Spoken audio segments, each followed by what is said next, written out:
जी Nepal HD television अब तपाईं सँगसँगै।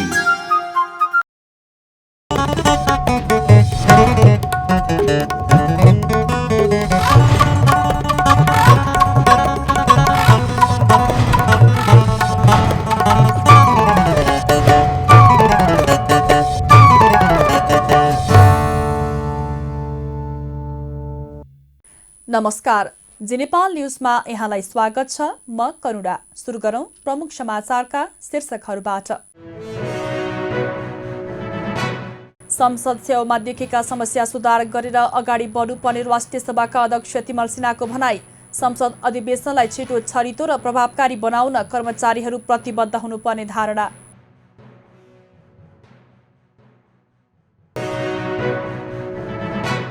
निर्वाचन आयोगद्वारा मङ्सिर 4 गते भएको प्रतिनिधि सभा र प्रदेश सभा निर्वाचनको अन्तिम परिणाम सार्वजनिक। कुल 825 जना निर्वाचित।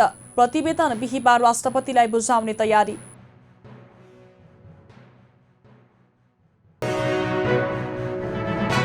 निजी क्षेत्रका समस्याहरू समाधानका लागि वर्तमान सरकार प्रतिबद्ध रहेको अर्थमन्त्री शर्माको भनाई। आयात प्रतिस्थापनमा भइरहेको प्रगति पर्याप्त नरहेको धारणा।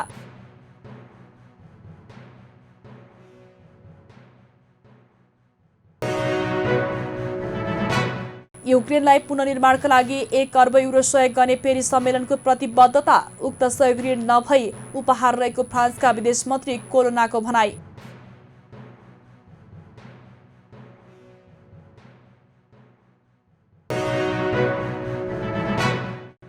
र कतारमा जारी फिफा विश्वकप फुटबलको दोस्रो सेमिफाइनलका खेल आज हुँदै।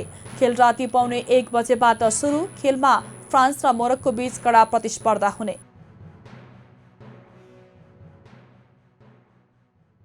अब समाचार विस्तारमा। महिला, बालबालिका तथा ज्येष्ठ नागरिक मन्त्री उमा रेग्मीले समाजका सबै खाले विभेदका विरुद्ध एकजुट हुनुपर्ने बताउनु भएको छ।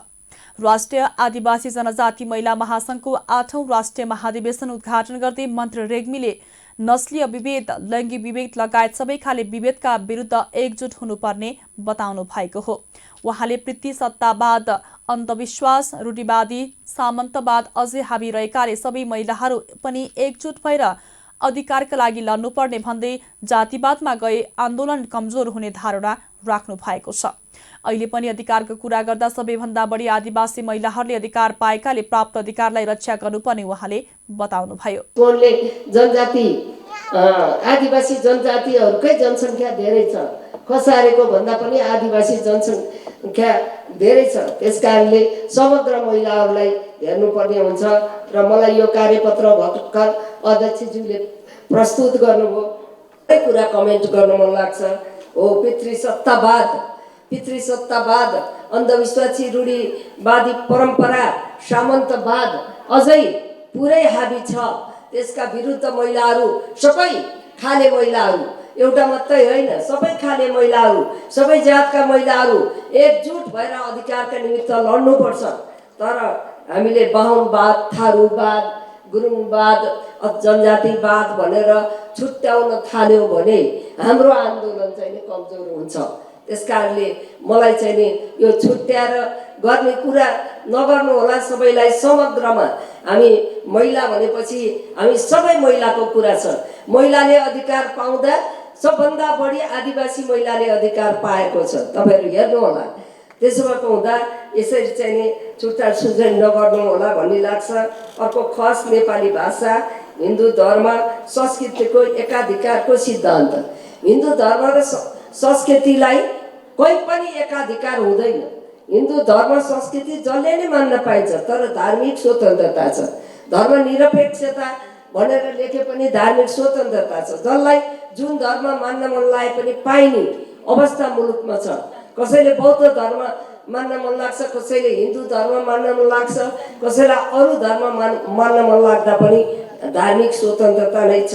त्यसो भएको हुँदा त्यसका विरुद्धमा हामी सबै नेपालीहरू एउटा धर्मलाई अथवा एउटा भाषालाई चाहिँ अर्को भनेर त्यो हिसाबले नस्लीय विभेद त छ।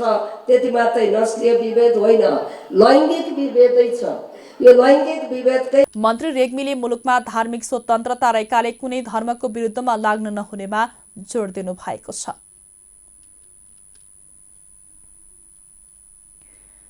सरकारले प्रमाणीकरणका लागि राष्ट्रपति समक्ष पठाएको मुलुकी फौजदारी कार्यविधि संहिता पहिलो संशोधन अध्यादेश 2079 तत्काल जारी नहुने भएको छ।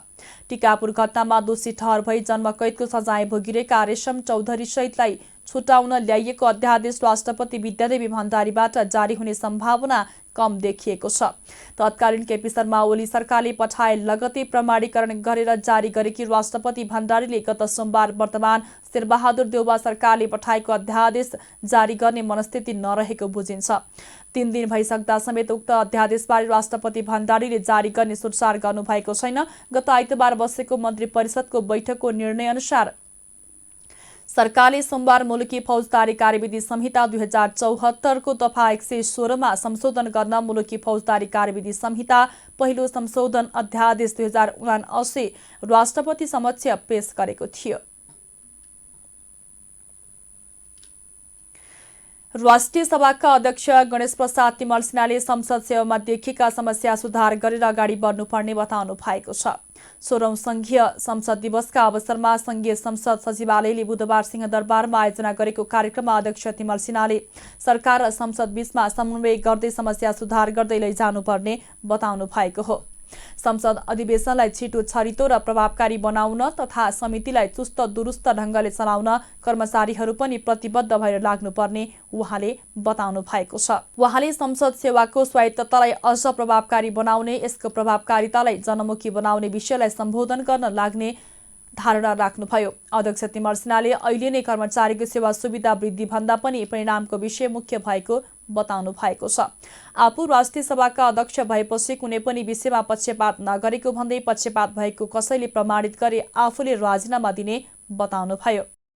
हामीले दिने सेवा र हामीले गर्ने पाउने सुविधा एक आपसमा अवश्य पनि जोडिन्छन्, तर यसको मतलब यो होइन कि कहिलेकाहीँ सुविधाहरू कम हुँदा पनि सेवालाई अगाडि बढाउने कुरामा हामी पछि हट्नुपर्छ वा त्यसलाई चाहिँ ढिलासुस्ती गर्नुपर्छ, यो हुन सक्दैन। नीतिमा हेर्यो सांसद भएपछि मन्त्री हुनुपर्ने, मन्त्री हुन पाएन भने पार्टी फोड्ने, एउटा मन्त्रालय नभए अर्को, अर्को नभए अर्को। संसदमा अलिकति आम रूपमा अहिले जनताहरूमा जे गुनासो आयो पुराना राजनीतिक पार्टीहरूप्रति, सांसदहरूप्रति, मन्त्रीहरूप्रति, त्यो अर्कोको कारणले होइन, त्यहाँ सुविधा नपुगेको कारणले होइन, आफूले गर्नुपर्ने ड्युटी, आफ्नो इमान्दारिता, आफ्नो अनुशासन र समर्पणको भावनाका कमीले ती कुरा आएका हुन् भन्ने कुरो दलहरूले, नेताहरूले, सांसदले, मन्त्रीले मैले बुझ्नुपर्छ। अनि यो सेवामा गर्ने कुरामा न्यूनतम सुविधा तपाईँहरूको कहीँ कटौती भएको छ भने त्यहाँनिर भन्ने कुरा हो। म घोर आपत्ति व्यक्त गर्दछु। पकेटबाट हामीले कसलाई पुरस्कृत गरेका छौँ? एकजना देखाउनुहोस्। प्रमोसन पुरस्कृतमा पकेटबाट यदि राष्ट्रिय सभाको अध्यक्षले गरेको छ भने आज राजीनामा दिन्छु। यस्ता नचाहिँदा वाहियात कुरा बोल्ने यहाँ आएर ऐन कानुनमा भएका व्यवस्थाहरूलाई कार्यान्वयन गर्ने, नभएका कुराहरूलाई क्रमशः त्यसमा व्यवस्था गर्ने, संशोधन गरेर थप्दै प्रभावकारी बनाउने, यो कुरामा हामी हरदम लागौँ। त्यसलाई निरन्तरको प्रयासपछि देशको प्रधानमन्त्रीलाई, देशका मन्त्रीहरूलाई ती कुराहरू बुझाउन पनि कतिपय जरुरी हुन्छ, किनकि संसद र सरकार अन्तर्विरोधबाट खालि लेनदेनमा चलेर हुँदैन, समन्वय सहकार्यबाट अगाडि बढ्ने हो। एकले अर्काका कुराहरू बुझ्ने, बुझाउने पनि हामी गर्नुपर्ने हुन्छ।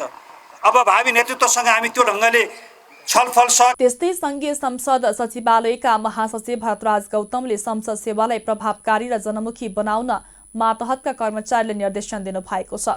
कार्यक्रममा उत्कृष्ट सेवा गर्ने संसद सचिवालयका कर्मचारीलाई पुरस्कृत गरिएको थियो। निर्वाचन आयोगले मङ्सिर 4 गते भएको प्रतिनिधि सभा र प्रदेशसभा निर्वाचनको अन्तिम परिणाम सार्वजनिक गरेको छ। आयोगले बुधबार काठमाडौँमा पत्रकार सम्मेलन गर्दै प्रतिनिधि सभा र प्रदेशसभा अन्तर्गतको प्रत्यक्ष र समानुपातिक निर्वाचनतर्फको परिणाम सार्वजनिक गरेको हो।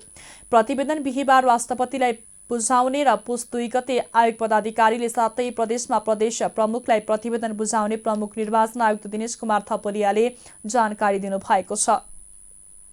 आयोगले तय गरेको निर्वाचन परिणाम प्रतिवेदन अनुसार प्रतिनिधि सभातर्फ 275 र प्रदेशसभातर्फ 550 जना गरी कुल 825 जना निर्वाचित भएका छन्, जसमा प्रतिनिधि सभातर्फ पुरुष 184 जना अर्थात् 66.90% र महिला 91 जना अर्थात् 33.10% निर्वाचित भएका छन्। त्यस्तै प्रदेशसभातर्फ पुरुष 350 जना अर्थात् 63.64% र महिला 200 जना अर्थात् 36.36% निर्वाचित भएका छन्।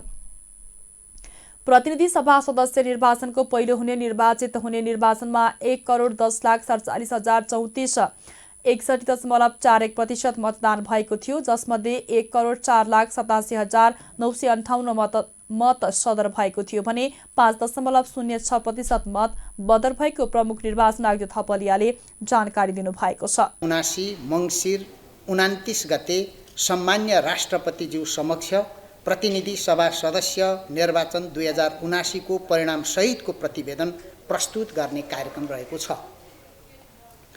त्यसैगरी आगामी पौष 2 गते प्रदेशसभा सदस्य निर्वाचन 2079 को परिणाम सहितको प्रतिवेदन सातै प्रदेशको राजधानीमा प्रदेशका मान्य प्रदेश प्रमुखज्यूहरू समक्ष आयोगका पदाधिकारीहरूबाट प्रतिवेदन प्रस्तुत गरिने कार्यक्रम रहेको छ र त्यसै दिन हामीले यो ठिक 1 बजेको निम्ति यो मिति तय गरेका छौँ र त्यसै दिन सातैवटा प्रदेशमा प्रदेशका सम्पूर्ण मिडियाकर्मी साथीहरूसँग हामीले पत्रकार सम्मेलन गरेर सबै ठाउँमा एकैचोटि सबै ठाउँबाट त्यो प्रदेशको विस्तृत विवरण त्यहाँ पनि हामीले प्रस्तुत गर्ने गरी आवश्यक तयारी गरिएको कुरा म यहाँ जानकारी गराउन चाहन्छु। यसरी प्रतिनिधि सभा तथा प्रदेश सभा सदस्य निर्वाचन 2079 को प्रतिवेदन पठाइसकेपछि निर्वाचित सदस्यहरूको नामावली नेपाल राजपत्रमा प्रकाशित गरिनेछ। आयोगले तयार गरेको निर्वाचन परिणाम प्रतिवेदन अनुसार प्रतिनिधि सभातर्फ 275 र प्रदेश सभातर्फ 550 जना गरी कुल 825 जना निर्वाचित हुनुभएको छ। म निर्वाचित सबैलाई हार्दिक बधाई र शुभकामना दिन चाहन्छु, जसमा प्रतिनिधि सभातर्फ पुरुष 184 जना 66.90% र महिला 91 जना 33.10% निर्वाचित हुनुभएको छ भने प्रदेश सभातर्फ पुरुष 350 जना 63.64% र महिला 200 जना 36.36% निर्वाचित हुनुभएको छ। प्रतिनिधि सभा सदस्य निर्वाचन प्रयोजनका लागि 86 वटा राजनीतिक दल दर्ता भएकोमा पहिलो हुने निर्वाचित हुने निर्वाचन प्रणालीतर्फ 61 वटा राजनीतिक दल र समानुपातिक निर्वाचन प्रणालीतर्फ 47 वटा राजनीतिक दल निर्वाचनमा सहभागी भएका थिए। प्रतिनिधि सभा सदस्य निर्वाचनको पहिलो हुने निर्वाचनमा 1,10,47,034 अर्थात् 61.41% मतदान भएको थियो, जसमध्ये 1,04,87,958 मत सदर भएको थियो भने 5.06% मत बदर भएको थियो।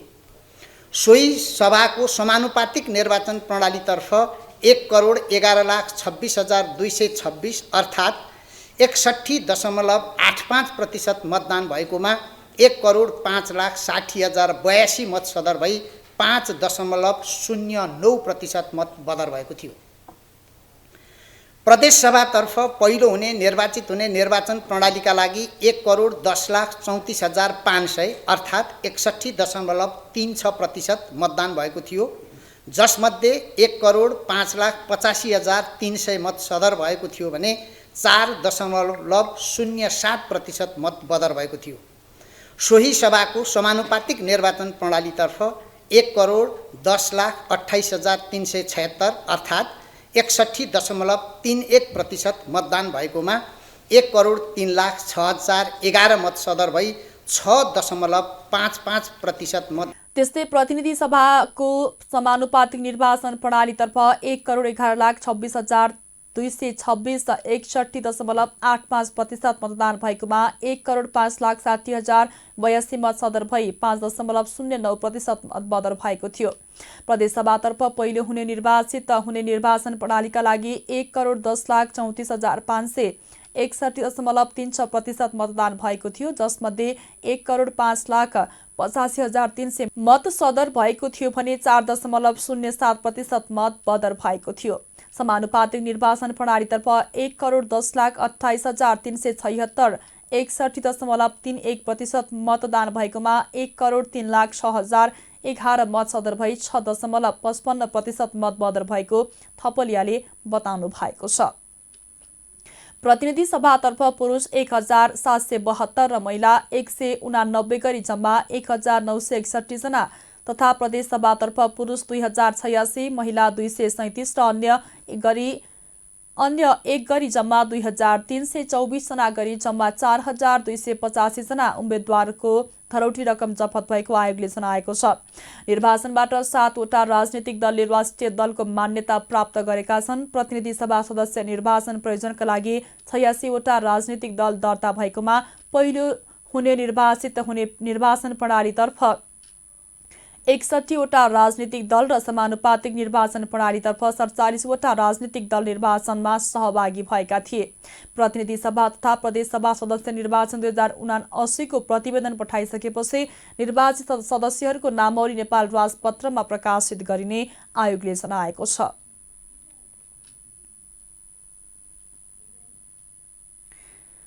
काठमाडौँ महानगरपालिकाले 28औं महानगर दिवसको अवसरमा सैनिक मुख्यालयमा 2 दिने बृहत स्वास्थ्य शिविर सुरु भएको छ। नेपाली सेनाको सहकार्यमा काठमाडौँ महानगरद्वारा भद्रकाली स्थित सैनिक मुख्यालयको खेल मैदानमा आयोजना गरिएको स्वास्थ्य शिविरको प्रधान सेनापति प्रभुराम शर्मा र काठमाडौँ महानगरका प्रमुख बालेन्द्र शाहले उद्घाटन गर्नुभएको हो। बृहत स्वास्थ्य शिविरमा मेडिसिन, नाक कान घाँटी रोग, छाला रोग, स्त्री रोग, बाल रोग, दन्त सेवा लगायतको उपचार हुने महानगरले जनाएको छ भने अल्ट्रासाउन्ड, फिजियोथेरापी, इसिजी, एक्सरे लगायत सेवाहरू उपलब्ध गराइएको छ।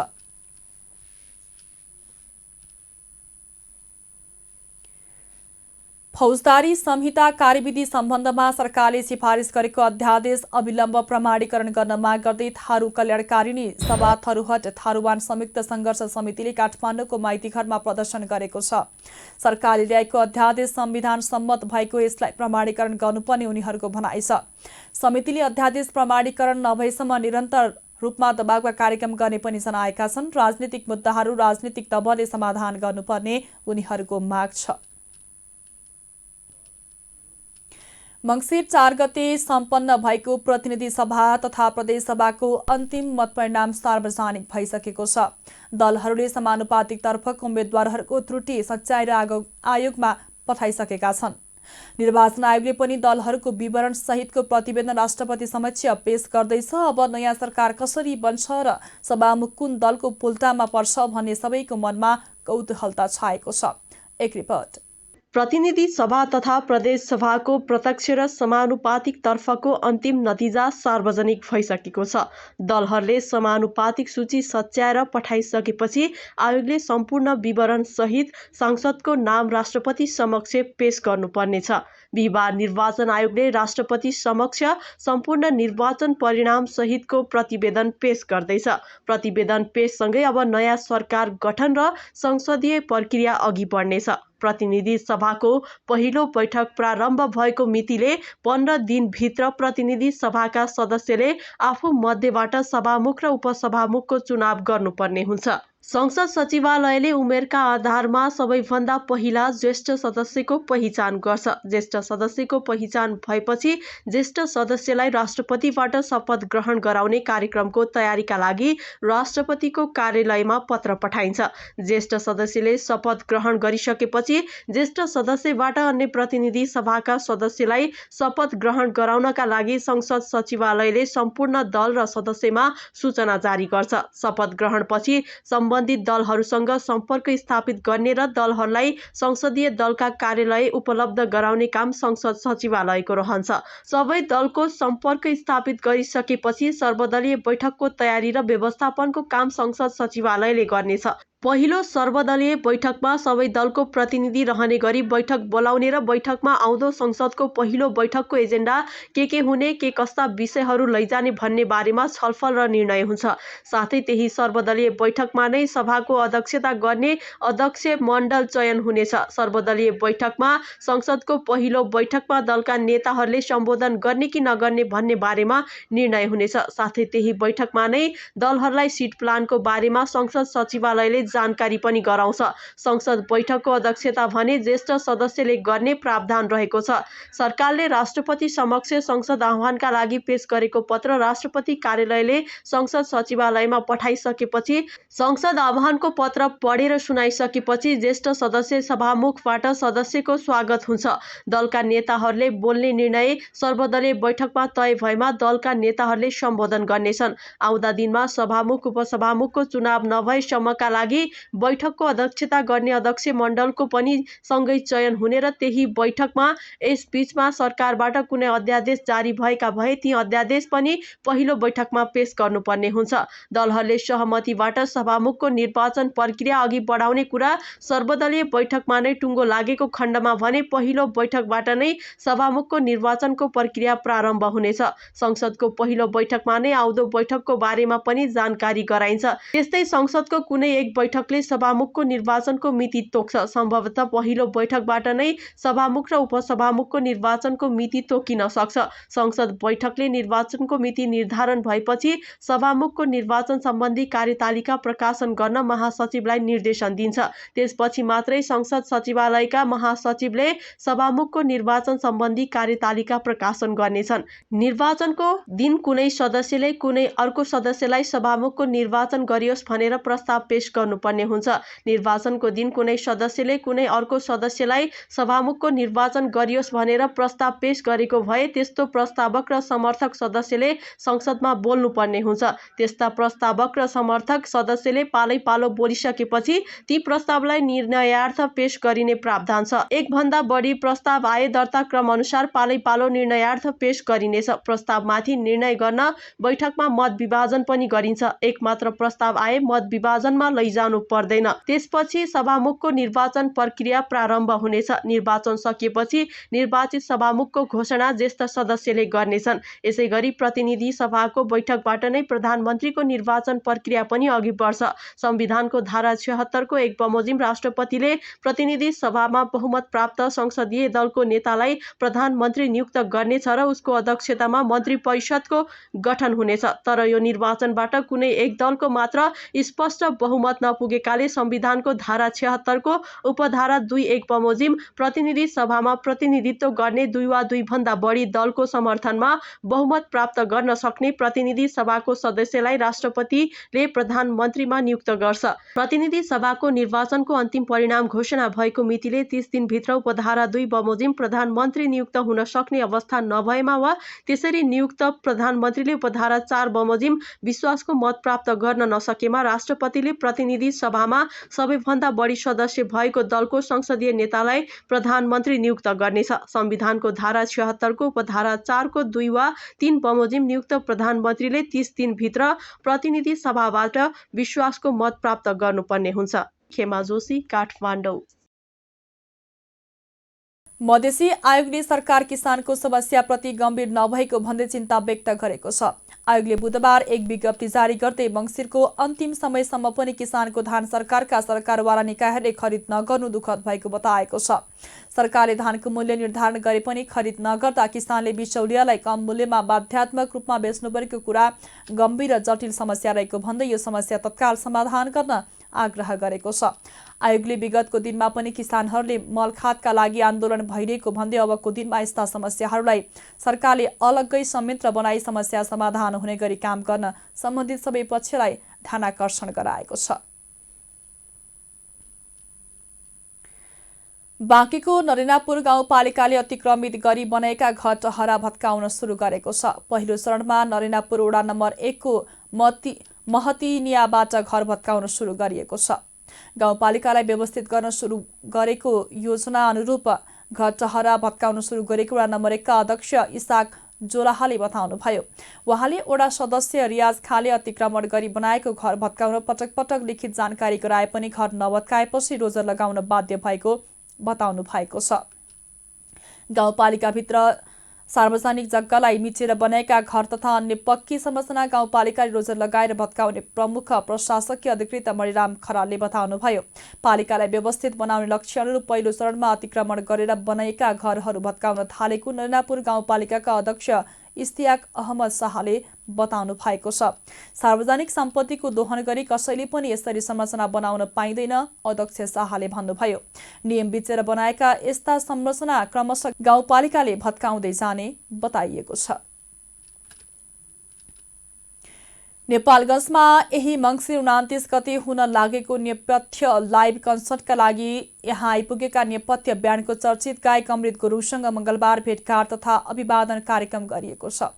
मानव सेवा आश्रमको भवन निर्माण एवं अक्षय कोष स्थापनार्थ मानवताका लागि साङ्गीतिक कार्यक्रमको पूर्व सन्ध्यामा गायक गुरुङसहित नेपथ्य परिवारसँग उक्त कार्यक्रम गरिएको हो। नेपालको चर्चित ब्यान्ड नेपथ्य ब्यान्ड संघको सहकारीमा मानव सेवा आश्रमले नेपालगञ्ज संघशालामा उक्त कन्सर्ट आयोजना गर्दैछ। नेपथ्य ब्यान्डका चर्चित गायक गुरुङ, किरण श्रेष्ठ, अर्पण शर्मा सहित प्राविधिक समेत गरी 70 जनाको टोली सोमबार बेलुका नेपालगञ्ज आइपुगेको थियो। मानव सेवा आश्रम नेपालगञ्जको कार्यालय परिसरमा आयोजित कार्यक्रममा आश्रमका संस्थापक अध्यक्ष रामजी अधिकारी, आश्रमका केन्द्रीय सदस्य एवं अभियन्ता सिर्जना ओली, नेपथ्य लाइभ कन्सर्ट मूल समितिका संयोजक कृष्ण प्रसाद श्रेष्ठ, दानवीर एवं जगदाता जेके सिंह लगायतले गायक गुरुङ श्रेष्ठ लगायतले स्वागत गर्नुभएको थियो। आश्रमले बेसहारा, अशक्त, असहाय, अनाथ, अभिभावकविहीन, मानसिक तथा शारीरिक रूपमा कमजोर मानवहरूको उद्धार, उपचार, परामर्श, पारिवारिक पुनर्मिलन, लालन पालन, संरक्षण, मानवोचित व्यवस्थापन गर्दै आइरहेको छ। खेलाडीहरूको जमघट हुनुपर्ने रङ्गशालामा वन्यजन्तुले वासस्थान बनाउन थालेका छन्। सुन्दा नै अचम्म लाग्ने घटना नेपालगञ्ज रङ्गशालामा सार्वजनिक भएको छ। नेपथ्य लाइभ कन्सर्टका लागि मङ्गलबार सरसफाई गर्ने क्रममा नेपालगञ्ज रङ्गशाला परिसरमै वन्यजन्तु जङ्गली बदेल फेला परेको हो। उक्त रङ्गशालामा यही मङ्सिर 29 गते नेपथ्य लाइभ कन्सर्ट आयोजना गरिँदैछ। नेपाली सेनासहितको टोली सरसफाईमा खटिरहेका बेला रङ्गशालाको प्यारापिट नजिक झाडीमा लुकेको बन्देले कासी निस्केको थियो। 8औं राष्ट्रिय खेलकुद प्रतियोगिताको निहुमा झण्डै 1 अर्ब रुपैयाँ बराबरको लागतमा भौतिक संरचना निर्माण भएका थिए। भौतिक संरचना बने पनि खेलाडीको अनुपस्थितिले गर्दा पछिल्लो समयमा रङ्गशाला सुनसान बन्ने गरेको छ। रङ्गशालामा पहिला जस्तो खेलाडीले सहज रूपमा प्रवेश पाउँदैनन्। खेलाडीको चहल पहल नहुँदा रङ्गशालालाई वन्यजन्तुले वासस्थान बनाएको हुन सक्ने विश्लेषण अहिले भइरहेको छ। राष्ट्रिय खेलकुद परिषद खेलकुदका पदाधिकारी र कर्मचारीको गैर जिम्मेवारीका कारण नेपालगञ्ज रङ्गशाला जीर्ण बन्दै गएको छ। खेलकुदका संरचना, संरक्षण र सम्वर्धनको अभावले गर्दा सरकारको लगानी खेर गइरहेको खेलाडीहरू बताउँछन्। नेपालगञ्जमा भोलि नेपथ्य साङ्गीतिक कार्यक्रम हुँदैछ। मानवता प्रबन्धन महाअभियोगको आयोजनामा बिहिबार अपराह्न 4 बजे नेपालगञ्ज रङ्गशालामा नेपथ्य साङ्गीतिक कार्यक्रम हुन लागेको हो। मानव सेवा आश्रमका केन्द्रीय अध्यक्ष रामजी अधिकारीले मानवता प्रबन्धन लक्षित कार्यक्रम अन्तर्गत साङ्गीतिक कार्यक्रम गर्न लागि बताउनु भएको छ। नेपालगञ्ज रङ्गशालामा बुधबार आयोजित पत्रकार भेटघाट कार्यक्रममा अध्यक्ष अधिकारीले देशका 10 प्रमुख शहरहरूमा मङ्सिर 16 गतेदेखि कार्यक्रम गर्न सुरु गरिएको बताउनुभयो। उहाँका अनुसार मङ्सिर 16मा विराटनगरबाट सुरु भएको कार्यक्रम पुस 16 गते काठमाडौँमा समापन हुनेछ। अधिकारीले सहयोगापेक्षी सडक आश्रित मानवहरूको सेवामा सबैलाई जागरुक गराउन र मानवता प्रदर्शन गर्ने अभिष्टसहित नेपालगञ्जमा पनि कार्यक्रम गर्न लागि बताउनु भएको छ। उहाँले मानव सेवा आश्रमको भवन निर्माण र आश्रितको स्वास्थ्य उपचारका लागि आपतकालीन अक्षय कोष स्थापनार्थ कार्यक्रम गर्न लागेको बताउनु भएको हो। मानवताका लागि नेपथ्य साङ्गीतिक कार्यक्रमका संयोजक कृष्ण प्रसाद श्रेष्ठले तयारी गरी पूरा गरी भइसकेको जानकारी दिँदै कार्यक्रमलाई सफल बनाउन सबै नेपालगञ्जवासीको भूमिका अहम हुने बताउनु भएको छ। मानव सेवा आश्रमकी केन्द्रीय सदस्य सृजना ओलीले कार्यक्रमबाट उठेको पैसाले मानव आश्रम बनाइने बताउनुभयो। नेपथ्यका लिड गायक अमृत गुरुङ 70 जनाको टोलीले नेपालगञ्ज पुगिसकेका छन्। नेपालगञ्ज आइसकेका छन्। गायक गुरुङले मानवता झल्किने र मानवता प्रबन्धनमा सहयोग पुग्ने गीतहरू कन्सर्टमा प्रस्तुत गर्ने बताइएको छ। कन्सर्टको तयारी स्वरूप श्रेष्ठको संयोजकत्वमा मूल समिति शुक्र ऋषि चौनगाईको संयोजकत्वमा मिडिया तथा प्रचार प्रसार व्यवस्थापन समिति, जयनारायण शाहको संयोजकत्वमा सुरक्षा तथा समारोह स्थल व्यवस्थापन समिति, उमा डाङ्गे ग्रान्डन संयोजक रहेको आवास व्यवस्थापन समिति, गोविन्द पाण्डे संयोजक रहेको सरकारी तथा सार्वजनिक क्षेत्र समन्वय समिति लगायत 11वटा विषयगत उपसमितिहरू बनाइएका छन्।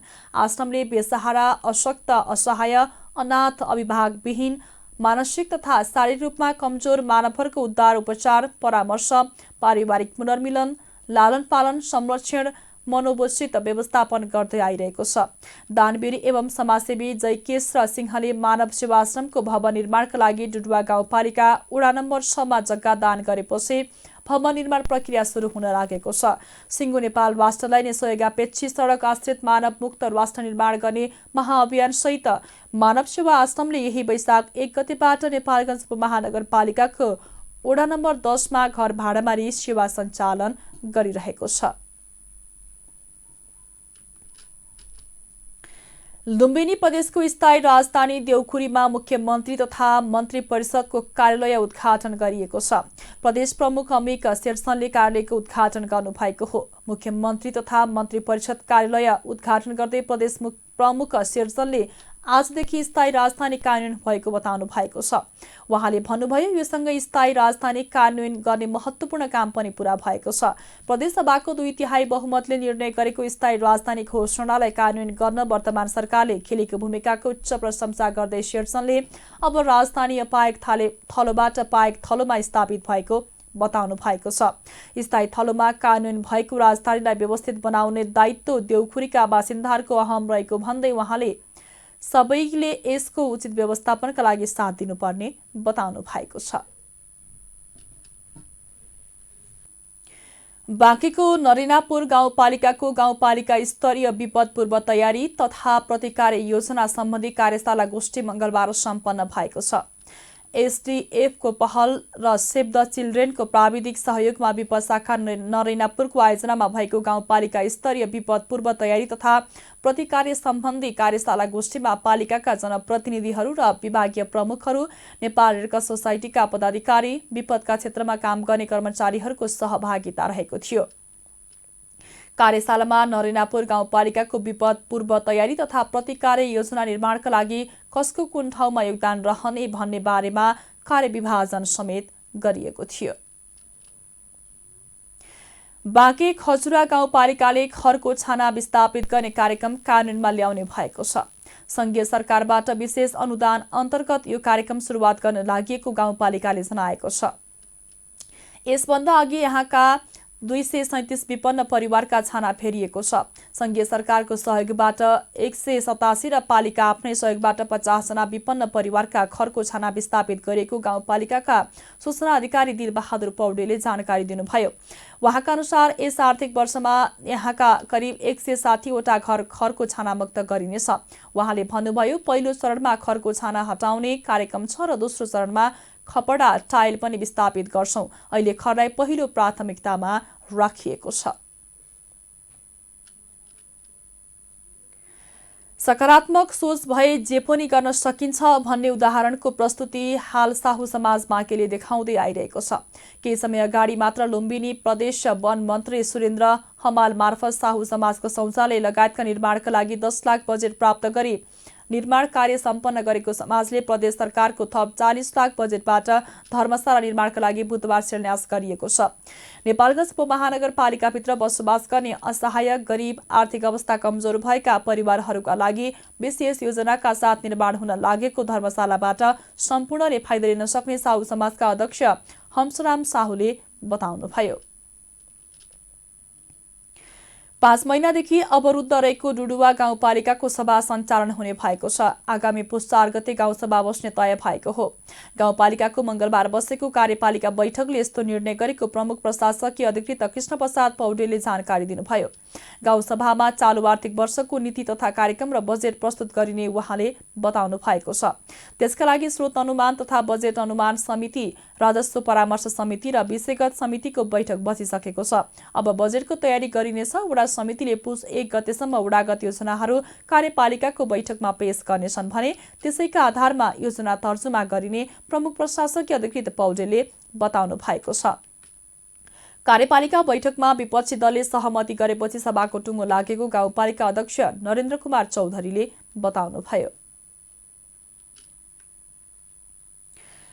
अब हाम्रो पालो हाम्रो अधिकार हाम्रो भविष्य भन्ने मूल नाराका साथ गर्ल्स टेकओभर कार्यक्रम अन्तर्गत नेपालगञ्ज 12 की किशोरी सोनी भाट नेपालगञ्ज उपमहानगरको सामाजिक विकास महाशाखा प्रमुख भएका छन्। उहाँले सो महाशाखा प्रमुख शोभा शाहको स्थानमा गर्ल्स टेकओभर कार्यक्रम अन्तर्गत एक दिनको लागि महाशाखा प्रमुख बनेका हुन्। किशोरी सशक्तिकरण कार्यक्रम अन्तर्गत गरेका यस्ता कार्यक्रमले उनीहरूमा सकारात्मक उत्प्रेरणा र ऊर्जा मिली नेपालगञ्ज उपमहानगर सामाजिक विकास महाशाखा प्रमुख शोभा शाहले जानकारी दिनुभयो। गर्ल्स टेकओभर कार्यक्रम अन्तर्गत एक दिनी महाशाखा प्रमुख बन्न पाउँदा आफूमा पनि केही गर्न सक्छु भन्ने उत्प्रेरणा मिलेको भाटले प्रतिक्रिया दिनुभएको बाँके युनेस्को क्लबका सो कार्यक्रमका फिल्ड सुपरभाइजर शंकर सिंह थारूले बताउनु भएको छ। अब अर्थ समाचार। अर्थमन्त्री जनार्दन शर्माले निजी क्षेत्रका समस्याहरू समाधानका लागि वर्तमान सरकार प्रतिबद्ध रहेको बताउनु भएको छ। बुधबार काठमाडौँमा आयोजित नेपाल आर्थिक पत्रकार संघ नाफे साधारण सभामा बोल्दै अर्थमन्त्री शर्माले अर्थतन्त्र सुधारका प्रयास गरिरहेको र निजी क्षेत्रका समस्या समाधानका पनि सरकारसँगै रहेको बताउनु भएको हो। उहाँले बजेटबाट आयात प्रतिस्थापनलाई मुख्य जोड दिएको भन्दै आयात प्रतिस्थापनमा भइरहेको प्रगति पर्याप्त नरहेको धारणा राख्नु भएको छ। राष्ट्रिय उत्पादन वृद्धिको आवश्यकता रहेकाले सबैलाई आयात प्रतिस्थापन गर्नुपर्ने बोध गराउन आवश्यक रहेको उहाँले बताउनुभयो। अर्थमन्त्री शर्माले अहिले विभिन्न चुनौती सामना गर्दै अर्थतन्त्र सकारात्मक दिशामा अगाडि बढेको र यसमा राष्ट्रमयको नीति तथा निजी क्षेत्रको भूमिका महत्त्वपूर्ण रहेको जिकिर गर्नुभयो। तन्त्र त्यसको नीतिगत रूपमा समस्या छैन। हामीले विकसित अहिले पछिल्लो परिस्थितिलाई हेरेर पछिल्लो नेपालको आर्थिक परिस्थितिलाई विश्व परिस्थितिलाई हेरेर उत्पादनमुखी अर्थतन्त्र भनेर जोड दिइरहेका छौँ। विगतका नीतिहरूलाई निरन्तरता दिँदै त्यसमा हामीले थप गरेको कुरा के हो भने उत्पादनमुखी अर्थतन्त्र आज जरुरी छ। आज निर्यातका लागि हामीले निर्यात गर्न सक्ने वस्तुहरूको प्राथमिकरण गरेर अगाडि बढ्न सक्नुपर्छ र विश्वमा प्रतिस्पर्धात्मक वस्तुहरू क्षेत्रहरू निर्धारण गर्नुपर्छ भन्ने कुरालाई हामीले नीतिगत रूपमा अगाडि बढाएका छौँ। ती नीतिगत व्यवस्थाहरूलाई आज कार्यान्वयन मार्फत हामी अगाडि बढाउन सक्यौँ भने नेपालको अर्थतन्त्रको सुदृढ र बलियो हुने कुरा त्यही नै हो। आज हाम्रो लागि ती खास क्षेत्रहरू छन्। ती क्षेत्रहरूबाट मात्रै हामी त्यसको समाधान गर्न सक्छौँ। जलविद्युतको क्षेत्र जसलाई एउटा अबको इन्धन आयात गर्ने मुलुकलाई निर्यात गर्ने मुलुकमा पुर्याउन सक्छ हाइड्रोजन र एमोनिया ग्रिन एमोनियाहरू मार्फत, यो धेरै महत्त्वपूर्ण क्षेत्र छ। पर्यटन क्षेत्र र आइटी क्षेत्र जहाँ अहिलेको मेन पावर मार्फत अहिलेको हाम्रो श्रमिकहरू बाहिर जाने कुरालाई अब नयाँ पिँढीलाई आइटीको ज्ञान र क्षमता र तालिम दिएर सेवा निर्यात गर्ने ठाउँमा पुर्याउनु नै त्यसको समाधान हो। त्यसकारणले त्यो देशमै बसेर घरमै बसेर रेमिटेन्स भित्राउने एउटा क्षेत्र हो र पर्यटन क्षेत्र जो अहिले सामान्य अवस्था त्यसको भौतिक पूर्वाधारमा एउटा विकास भइरहे पनि अझै जुन स्तरमा हुनुपर्दो भइरहेको छैन, त्यसलाई अझै विशेष जोड दिनुपर्ने कुराहरूबाट मात्रै नेपालको अर्थलाई हामी अगाडि बढ्न सक्छौँ। यी क्षेत्रहरूमा नीतिगत धेरै व्यवस्था, त्यसका लागि प्रोत्साहनका व्यवस्था लगायत भएको कुरा पनि यहाँहरूलाई थाहा छँदैछ। त्यसकारण त्यतातिरको बहसलाई, त्यतातिरको छलफललाई, त्यतातिरको ध्यान आकर्षणलाई अगाडि बढाउनु पर्ने कुराहरू छ। हाम्रा यी प्रचुर सम्भावनाहरूका बीचबाट हामीले आम जनतालाई उत्साहित बनाएर अगाडि जानुपर्ने र सरकारी संरचनाहरूलाई क्षमतायुक्त, पारदर्शीयुक्त र त्यसलाई छरितो एउटा गतिशील बनाउनु पर्ने आवश्यकता आज बोध भइरहेको छ। त्यतातिर मेहनत गर्नुपर्ने आज हाम्रो आवश्यकता छ र निजी क्षेत्रलाई बार सरकारले एउटा आफ्नै अभिन्न अङ्गको रूपमा बुझेको छ र त्यसरी सहकार्य भएको छ। उहाँहरूका सल्लाह सुझावहरू नै नीतिमा रूपान्तरण भएका छन्। कार्यान्वयनका लागि सहकार्य गर्ने कुराहरू बार भइरहेको छ। त्यसकारणले के चाहिँ म यहाँ अनुरोध गर्न चाहन्छु, निजी क्षेत्रले हामीलाई छुट्टै बुझ्छन् भन्ने खालको बुझाइबाट अन्त्य हुनमा आग्रह गर्न चाहन्छु। त्यो बुझाइ बिल्कुल छैन। तर त्यो त्यहाँ परेको जो परिराखेको छ नि हामीलाई त अलगै हेर्छन् भने बा हामी अलगै हौँ भन्न खोज्या हो भने त्यो अर्कै कुरा होइन भने सरकारले बिल्कुल निजी क्षेत्रलाई आर्थिक एउटा विकासको एउटा महत्त्वपूर्ण के अरे अर्को सरकार एउटा पाङ्ग्रा हो भने निजी क्षेत्रहरूको पाङ्ग्रा हो। यो दुईटा सँगसँगै गएर मात्रै नेपालको आर्थिक विकास हुन्छ भन्ने कुरा बार भनेको नीतिमा पनि स्पष्ट गरेको हुनाले सहकार्य पनि गरेर हुनाले हामीलाई फरक बुझ्नु भएन भने। त्यस्तै नेपाल वास्तविकका गभर्नर महाप्रसाद अधिकारीले पुष महिना अलि कठिन रहेको र तरलता सहज बनाउने प्रयास गरिरहेको बताउनु भएको छ। उहाँले अर्थतन्त्र निकै संवेदनशील अवस्थामा रहेकै कारण एक क्षेत्र सुधार गर्दा अर्को क्षेत्रमा असर देखिएको बताउनुभयो। गभर्नर अधिकारीले अर्थतन्त्रमा देखेका सुधार अनुसार पोलिसी रिफर्मको काम पनि भइरहेको जानकारी दिनुभएको छ। भइरहेको अवस्था हामी देख्छौँ। यस पछाडिको कारण चाहिँ अघि पनि पूर्व वक्ताहरूले भनिसक्नु भएको छ, यो नेपालभित्रको मात्रै होइन, संसारकै कोभिडको कन्सिक्वेन्सेस, त्यसपछि रसिया युक्रेन युद्ध र सँगसँगै यसको असर स्वरूप संसारकै चाहिँ मौद्रिक स्थितिमा परेको असर हामीले पाइरहेछौँ।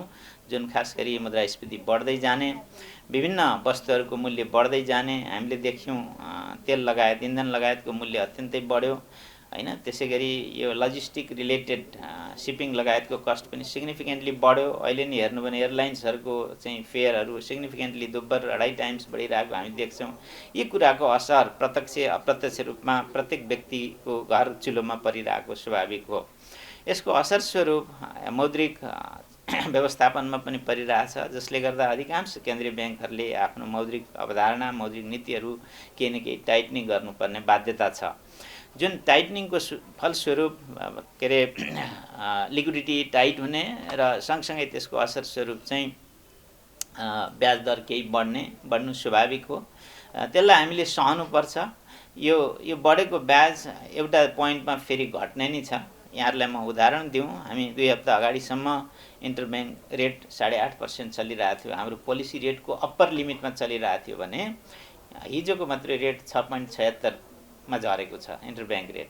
यसको असर के हो? यसको आशय के हो त भन्नुको अर्थ बजारमा केही सहजता, तरलतामा केही सहजता बिल्डअप भइरहेछ। यो भनिराख्दा सधैँ सहजता रहँदैन। फेरि पुस चाहिँ हामीलाई जहिले पनि च्यालेन्जिङ हुन्छ। कुन सेन्समा भन्दा यो साल पुसमा केही ट्याक्स सरकारको कोषमा पैसा आउँछ हैन, ट्याक्सहरू मार्फत। त्यसै गरी पुस महिनामा हाम्रो क्यालेन्डर अनुसार इस्यु क्यालेन्डर अनुसार करिब 30 अर्बको इस्यु छ डोमेस्टिक बरोइङ। त्यो रेगुलर हो, फेरि त्यो एब्रप्टली बरोइङ गर्न खोजे होइन राज्यले, यो क्यालेन्डरभित्रकै कुरा हो। त्यसै गरी पुस महिनामै हामीले गत साल चाहिँ रिफाइनेन्सको एउटा सेड्युल अनुसार डिस्ट्रिब्युट गरेका थियौँ, रिफाइनेन्स अलाउ गरेका थियौँ। त्यो सुविधा अन्तर्गतको रकम आउने पनि छ 60-70 अर्बको। अब यसको असर पुसमा पर्छ, तर हामी त्यसलाई कसरी व्यवस्थित गर्न सकिन्छ, कसरी त्यो लिक्विडिटीलाई सहज गर्न सकिन्छ भनेर हामी लागिरहेछौँ। नेपाल राष्ट्र ब्याङ्कले लिक्विडिटी सहजताको लागि गरेको प्रयास यहाँहरूले अलिक गहिरिएर हेरिदिनु भयो भने एउटा छुट्टै आलेख, छुट्टै अनुसन्धानात्मक लेख बन्न सक्छ। 1.5 वर्षको लिक्विडिटी सहजता हैन, करिब 97 खर्बको लिक्विडिटी गत वर्ष 1 वर्षमा मार्केटलाई राष्ट्र ब्याङ्कले दिएको छ।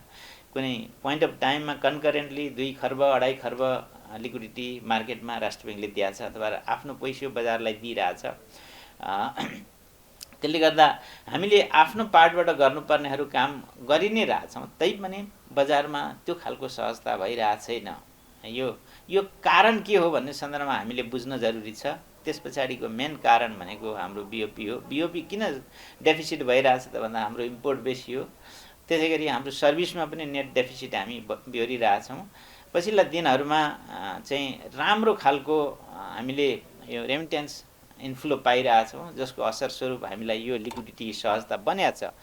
राष्ट्र ब्याङ्कको प्रत्यक्ष हस्तक्षेप होस्, अघि साथीहरूले भन्नुभयो हामीले एनेबलर पूर्व अर्थमन्त्रीज्यूहरू अथवा मन्त्रीज्यूहरू, त्यसै गरी राष्ट्र ब्याङ्कको पूर्व नेतृत्व विभिन्न कारणले जुन खालको पोलिसी लिएर यहाँहरू यत्रो अघि बढ्नुभयो, निजी क्षेत्र यत्रो अघि बढ्यो, त्यसलाई अब हस्तक्षेपकारी भूमिकामा हामी छिर्न थाल्यौँ भनेदेखि त्यो कति काउन्टर प्रोडक्टिभ होला, त्यसलाई करेक्सन गर्न कति समय लाग्ला, यी कुरामा चाहिँ यहाँहरू सबैले सोचिदिनुहोस् होइन।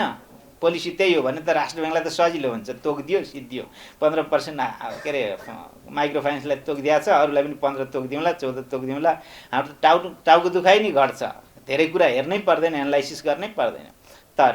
तर त्यसको बेनिफिट के हो, त्यसले हामीलाई कता लैजान्छ, हामीले अहिलेसम्म गरेको। कार्यक्रममा भरतमोहन अधिकारी नाफिज आर्थिक पत्रकारिता पुरस्कार 2079, सम्झना घिमिरे र भरतमोहन अधिकारी नाफिज सहकारी पत्रकारिता पुरस्कार 2079 सन्तोष रोकाईलाई प्रदान गरिएको थियो भने नाफिज आर्थिक पत्रकार सम्मान 2079बाट उर्वशी बस्नेतलाई सम्मान गरिएको थियो। शेयर बजार आज बुधबार सामान्य घटेको छ। शेयर बजार परिसूचक निप्से आज 2.62 अङ्कले घटेर 1897.08 बिन्दुमा झरेको छ। आज फाइनान्स, होटल तथा पर्यटन, जलविद्युत, लगानी र निर्माण तथा प्रशोधन बाहेक सबै समूहको शेयर घटेको छ। आज 246 वटा कम्पनीको 20,87,000 किता शेयर 72 करोड 78 लाख रुपैयाँमा कारोबार भएको छ। सबैभन्दा धेरै नेपाल दूरसञ्चार कम्पनीको 5 करोड 39 लाख रुपैयाँ बराबरको शेयर किनबेच भएको छ। आज पिपुल्स हाइड्रो पावर कम्पनीको शेयर सबैभन्दा धेरै 10% घटेको छ। समग्रमा बजार घटे पनि CYC नेपाल लघुवित्त र इस्टर्न हाइड्रो पावरको शेयर 10% बढेको छ। अब अन्तर्राष्ट्रिय समाचार। रूस युक्रेन युद्धका कारण युक्रेनमा क्षतिग्रस्त भएका संरचनाको पुनर्निर्माणका लागि सहयोग जुटाउन फ्रान्समा अन्तर्राष्ट्रिय सम्मेलन भएको छ। पेरिसमा भएको यो सम्मेलनले युक्रेनका लागि झण्डै 1 अर्ब युरो सहायता उपलब्ध गराउने प्रतिबद्धता जनाएको छ। सहायता सम्मेलनमा भेला भएका देशहरूले यस हिउँदमा युद्धग्रस्त देश युक्रेनलाई सहयोग गर्ने निर्णय गरेको फ्रान्सका विदेश मन्त्री क्याथरिन कोलोनाले सार्वजनिक गर्नुभएको छ। यो सहयोग नयाँ प्रतिबद्धता मध्ये एक रहेको र ऋण नभई उपहार रहेको उहाँको भनाइ छ। फ्रान्सका राष्ट्रपति इमानुएल म्याक्रोनले राजनीतिज्ञ, सहायता निकाय तथा विभिन्न कम्पनीको भेला आह्वान गर्नुभएको थियो। राष्ट्रपति म्याक्रोनले युक्रेनलाई समर्थन गर्न आउँदा दिनमा पनि निरन्तर प्रयास गर्ने बाचा गर्नुभएको समाचार संस्था एएफपीले जनाएको छ। अब खेल समाचार। कतारमा जारी फिफा विश्वकप फुटबलको दोस्रो सेमी फाइनलका खेल आज हुँदैछ। आज हुने खेलमा फ्रान्स र मोरक्को बीच प्रतिस्पर्धा हुनेछ। खेल कतारको अल बायत स्टेडियममा राति 1:15 बजे सुरु हुनेछ। साबिकको विजेता फ्रान्स मोरक्कोलाई हराएर लगातार फाइनलमा पुग्ने योजनामा रहेको छ। फ्रान्सले क्वार्टर फाइनलमा इङ्ल्यान्डलाई 2-1ले हराएको थियो। मोरक्को पोर्चुगललाई हराउँदै पहिलो पटक सेमी फाइनलमा पुगेको हो। मोरक्को विश्वकपको सेमी फाइनलमा पुग्ने पहिलो अफ्रिकी राष्ट्र हो। यी दुई टोलीबीच विश्वकपमा पहिलो पटक प्रतिस्पर्धा हुन लागेको हो। खेल समाचारसँगै हामी जी नेपाल न्युजको अन्त्यमा आइसकेका छौं। जाँदा जाँदै प्रमुख समाचारका शीर्षकहरू पुनः एकपटक। संसद सेवामा देखेका समस्या सुधार गरेर अगाडि बढ्नुपर्ने राष्ट्रिय सभाका अध्यक्ष तिमल सिन्हाको भनाई। संसद अधिवेशनलाई छिटो, छरितो र प्रभावकारी बनाउन कर्मचारीहरू प्रतिबद्ध हुनुपर्ने धारणा।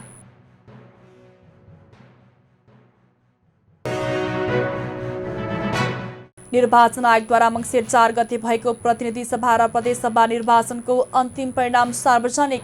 कुल 825 जना निर्वाचित। प्रतिवेदन बिहिबार राष्ट्रपतिलाई बुझाउने तयारी।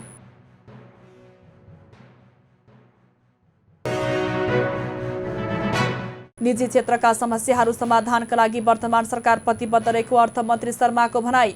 आयात प्रतिस्थापनमा भइरहेको प्रगति पर्याप्त नरहेको धारणा।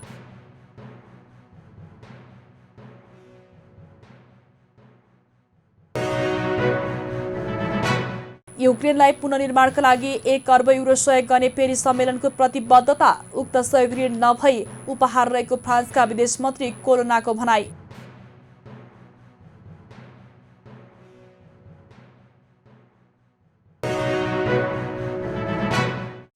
र कतारमा जारी फिफा विश्वकप फुटबलको दोस्रो सेमी फाइनलका खेल आज हुँदै। खेल राति 1:15 बजेबाट सुरु। खेलमा फ्रान्स र मोरक्को बीच कडा प्रतिस्पर्धा हुने।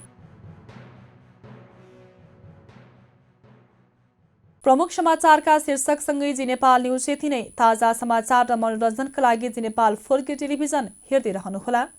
नमस्कार।